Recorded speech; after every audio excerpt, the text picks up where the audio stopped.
One of the relatively new aspects of journalism which has become common among media houses is access journalism. This refers to interviews or any other media time with important, rich, famous, powerful or otherwise influential people in politics, culture, sports, and other areas.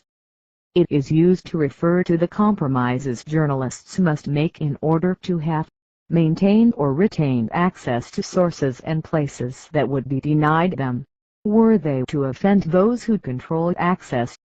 This means that access journalism could also mean compromise journalism where the reporter is a bit handicapped because he or she has to remain in the good books of the news source in order to keep getting information, or simply put, to have access to information. Access journalism often involves self-censorship, in which the journalists voluntarily cease to speak of issues that might embarrass their hosts. The problem with access journalism is that it weakens objective journalism. Ethical standards are overlooked in order to ensure access to sources, and this is one of the major negatives of access journalism. The stories reported based on access journalism become a convenient form of propaganda for the source. In access journalism, the evidence is based on sources who cannot be named. There is no evidence base such as a document or money trail, and the evidence cannot be independently verified.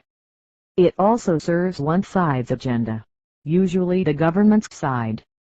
Access journalism is in sharp contrast with the traditional form of investigative journalism, which is based on identifiable sources whose standing and credibility enhance the claims, and the evidence is available for checking.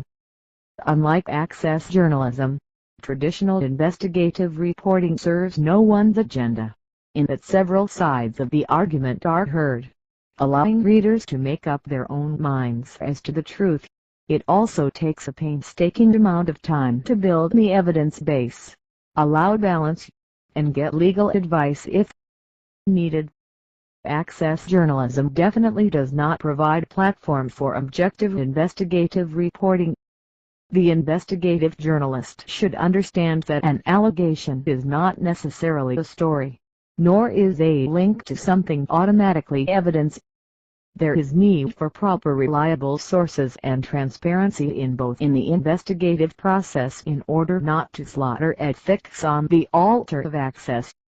Investigative journalism aims at providing truth about people from government and other entities such as corporations who attempt to keep their often illegal activities secret.